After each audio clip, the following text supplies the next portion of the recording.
What do healthy margins look like in a real auto repair business in real life, and why the advice you've been given is probably wrong? I'm Dean from the Workshop Whisperer. Welcome back to today's episode of Talking Shop. I'm here with the original Workshop Whisperer herself, Rachel Evans.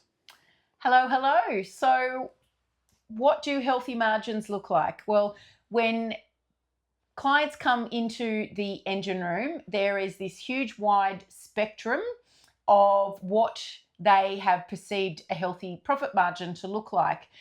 And it's really not that difficult. In fact, it's really simple what a healthy margin is on a job, any job in your auto repair shop. There's no secret to it. There's no guesswork. There is one simple gross profit margin range. And that is, on every single job, you are aiming for between 58 and 62% gross profit margin. Now, what does that mean? Well, it means that you have your revenue for the job and you have your parts costs for the job. And when you take away the parts costs, the percentage that you have left of revenue needs to be between 58 and 62%. Now, that must average out across all jobs. If you are downloading a parts matrix from the internet, just from anywhere, and using that, it is likely to have a very steep sliding scale of margin on jobs, of markup on jobs as well. And that is actually doing you out of thousands of dollars worth of profit every single year. Now, yes, some jobs the margin will be lower, some jobs the margin will be higher, which is why it's your average that must equal between 58 and 62%. So if you were walking around with this notion that as long as you can get 20% profit on your invoices, that you'll be okay, that is wildly inaccurate. It is very not okay. You'll be anything but.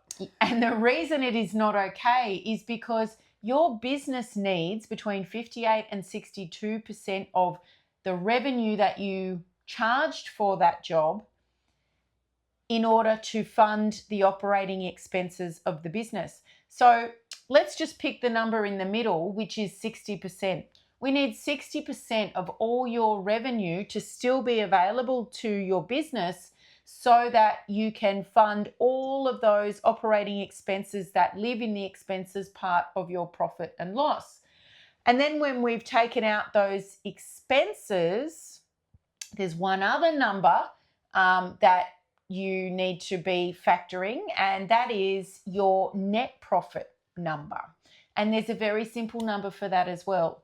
The benchmark for a profitable auto repair business for net profit is between 18 and 22%.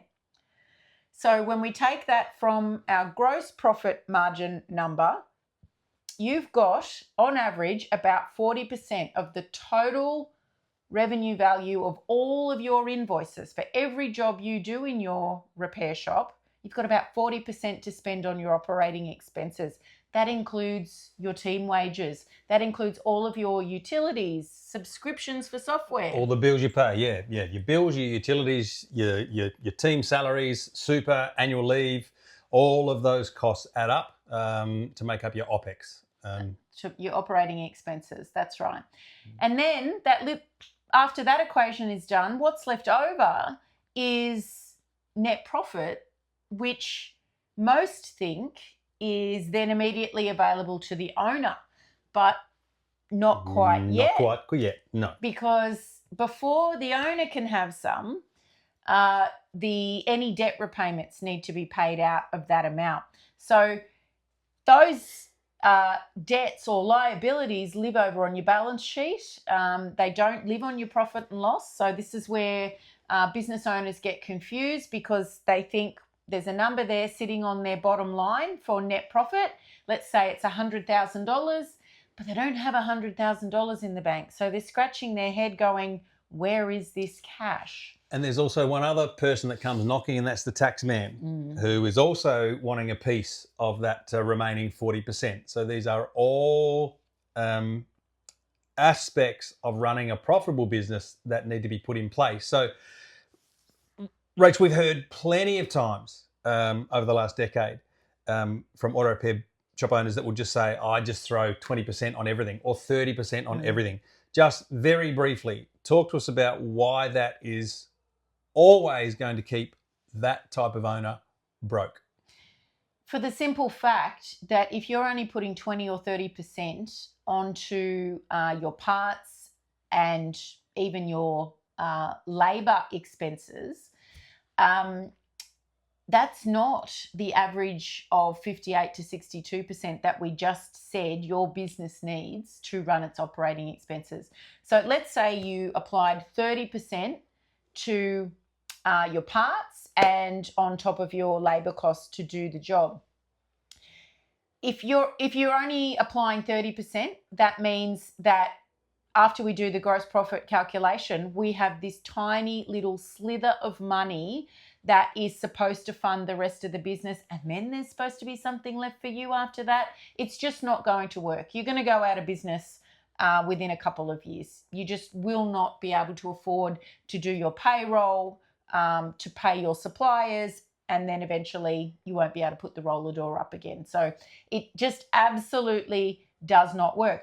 But what you get lured into thinking is that because your FPOS machine settles every day and cash comes into the business every day, you are fooled into thinking that you can outrun it. And you start to shuffle who gets paid today and who doesn't. You start to shuffle that around on a daily basis. So if that's you and you're, doing that horrible shuffle of who's getting paid today and who's not, that's your business screaming at you that your margins are too fine. So it's simple. Apply the correct amount of markup in the first instance so that you get the proper margin by the time you get to the gross profit line on your P&L.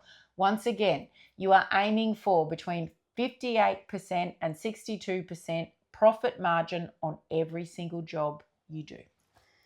Do that, and you'll be getting closer to the end result, which is when you take out all your operating expenses, having 20% left over to hit your bottom line and your back pocket. That is a fun position to be in. We'll see you on the next episode of Talking Shop.